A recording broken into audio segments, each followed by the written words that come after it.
Here's Corin. And we are recording. What's up, folks? It's Chad's turn to be the interviewer. We are still here in Arkansas. We're rather busy, so we didn't get to do the catch-up on Louisiana yet. So that's what we're up to now. We'll try and make this a little shorter and more concise than the last one. But I think these are important. I believe so. Moments to go over. What's up, brother? Man? It's been a hell of a journey so far. It really has. We have really been busting them out. I mean, it's unbelievable how many interviews you can get done in 24 hours. So you broke your previous record. I believe it was 5 or 6 in one day, and now we just hit 7 or 8. Something like that. I mean, we're a little backlogged, but and again, it's not really about breaking. No, yeah, I know it's not about breaking. Yeah, no, you're not saying that, but it is a lot of time, a lot of work, and we're happy to do it. The folks that have been invested in us, supporting this and believing in this. It's been incredible to see their willingness to go out of their own way, right, to meet us halfway.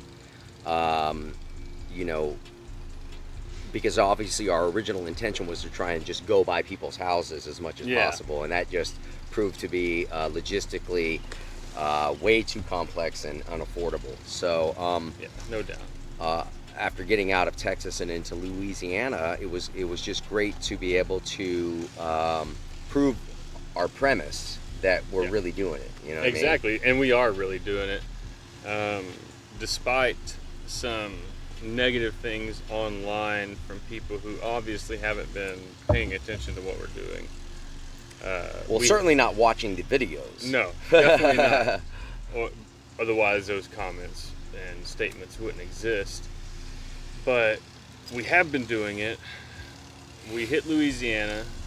We had some great interviews in Louisiana. Now we're in Arkansas. But I would like, and I'm sure these guys would like to know, what is it that has changed in between our time in Texas through Louisiana? Well, I mean, for me, it was just so great to see that as we entered another state, there was, really opportunities presenting themselves even before arrival to meet people personally, and that there was an enthusiasm there, on the scale that we're at, right. which provided us the opportunity to get to know some people in ways that normally we don't have, especially with 160 or whatever characters it is, or message boards or this or that. You can just, even if you're on a Zoom chat or something, that separation, that distance, I think that it can give people an opportunity to behave or interact in a way that they would never do in real life. Correct. I agree with that. So I'm sure these guys agree with that as well. Yeah, and so we've been offered to do a few Zoom chats with some people and stuff like that, and though I'm open to it, it's just, for me, I think that this, physical presence of both parties in a conversation is what's so vital to what this experiment is all about. Is breaking the ice that's that ice wall that's been built up. A little flat Earth reference there. Well, no, let's not go flat Earth on anybody. Are we not? No. Wait a second. Different video. Wait a second. No. And by the way, we're not flat earthers, but we were having a conversation about it the other day. That was pretty interesting. Yeah. So anyway, I was making reference to the TV show, the big ice wall between the zombies. Or you're talking about the Game of Thrones. Game of Thrones, yeah. So anyway, chaos is a ladder. So, but breaking that ice wall, that's been built up between there's like a barrier that I see, especially on the on social media, that when it's applied to the mind, that it makes it difficult, I think, for us to get to know one another on a very personal level, which makes it a lot more understandable. Or watch out on that so we don't shake the Yeah. and it doesn't Apologies, matter. guys. Even if it shakes a little bit, it doesn't matter. Was But, not an earthquake. It wasn't an earthquake. No, I don't know when the last one they had in Arkansas was, but Who knows? but that said, It would bring down the ice wall. it would bring down the. Well, that's what we're trying to do here. Is just little quake by little quake is fracture this barrier that's been put up falsely between us as human beings, Right. over a personality-based ideas, or being kind of confined to a certain social or political or outlook on life that doesn't allow us to talk about what really matters. And to me, what really matters is how do we get by, with some happiness in life? How do we afford a little bit of happiness within the confines of the workaday labor system that we're in, and the success stories of those individuals who have made it through difficult times when other people would have given up or gone a different direction. And these kind of inspiring stories, I think, are what is so important. And the stories in Louisiana, they just supported everything that was going, that we had in Texas, was just more. Sorry about the guy grinding up leaves over here. But we'll wrap this one up quickly, though. Yeah. But that said, it's just I think that it reaffirms the hypothesis that we have, that there's far more that we all have in common than we don't have in common. And if we take our time out to get to know one another on a personal level, and maintain that type of interaction, of getting to know one another, and broaden that, we have a chance to maybe collapse some of the barriers and start treating each other more humanely. I mean, some of the blowback it's very minor in comparison to the support we've had. Correct. But some of the blowback on social media for what we're trying to do is just, I mean, it's inexplicable. I can't even understand it. I can't what either. I really can't either. And how it can be associated with a political agenda is beyond me. Let's just get, You know what I'm let's get saying? that out of the Totally way. beyond Let's me. get that out of the way right now. I myself, I identify with no political party. Same here. Just because I may like or retweet something I agree with, in no way is a mechanism of support for any political candidate, Yeah. any political party. It doesn't speak to how deep my own ideology goes in regards to race, spirituality, relationship with God, religion, which could mean numerous things, or a political stance, like I said. So when people take, when they cherry pick things out of a larger picture, they're going to get the picture they want to provide. Yep. And I would suggest that no one do that, just because I've been there. Yeah. I've been a part of that whole political radicalology, where I can cherry pick any part of a conversation and paint a picture that I want to create and provide it in the public or in the square. Yeah. And just have it say or spell or provide anything I want it to provide. So I highly caution against that. And to each their own. If that's how you want to express yourself, you do that, and I have no problem. I support it. I signed a blank check back in 2008 to support that. So Right.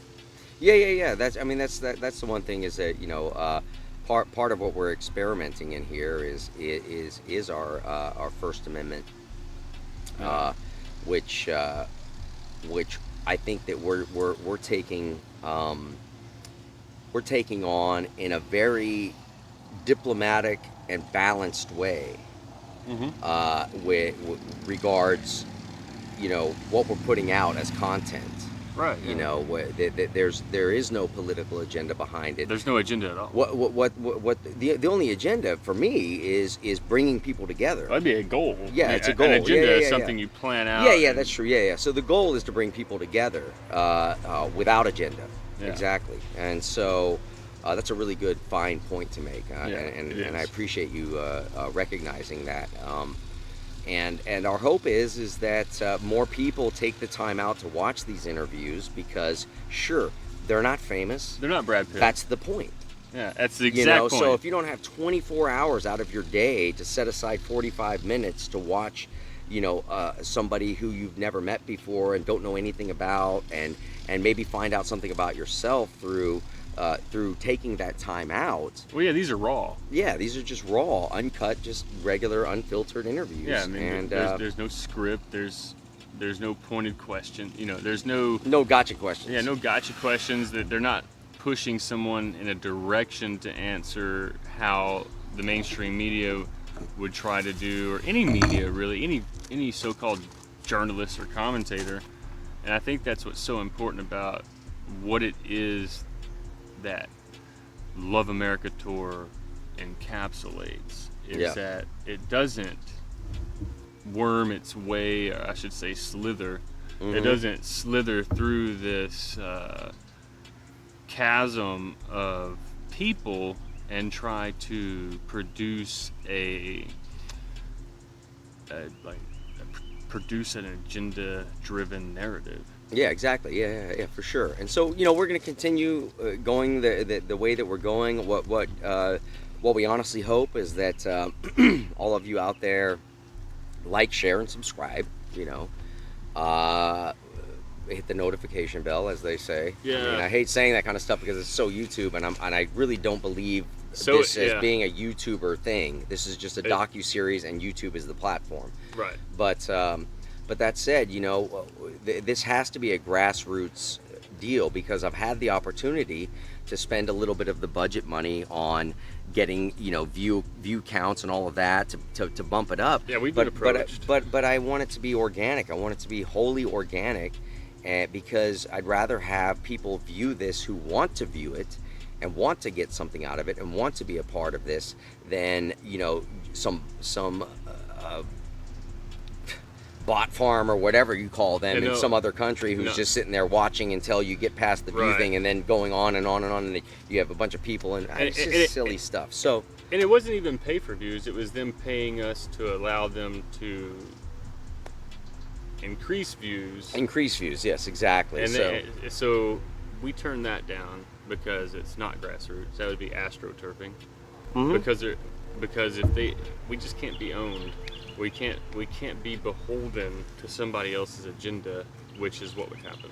Exactly. So, that being said, we're going to keep it moving. We'll have an update from Arkansas when we get to Missouri, and at some point. But we just want to thank you all very much for your These flies, man. Yeah, these flies are ridiculous. We want to thank you all very much for your ongoing support.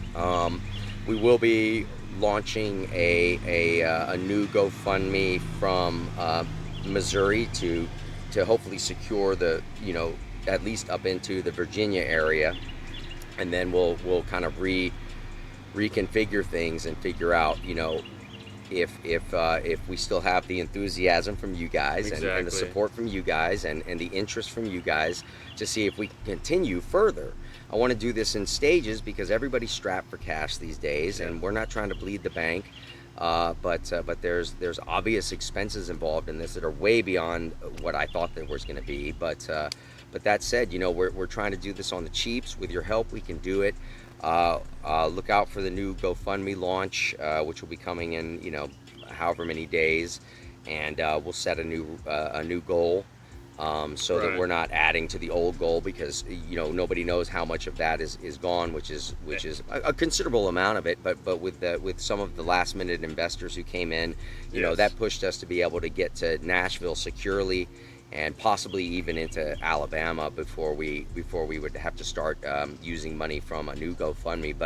But we're gonna have to do it quick, because if any other emergencies come up or any other expenditures come up that are outside of what we're expecting, like what happened in Texas with the brakes and everything, it could really shut us down, and I don't want that to happen. You know, we've all put aside our lives for this, which we're Yes. willing to do, and I we have no believe in it. problem in doing it at Yeah, all. we absolutely believe in this, and we're gonna keep moving forward. Love America Tour 2020 coming to a town near you. That's right. Thank you guys. Love y'all.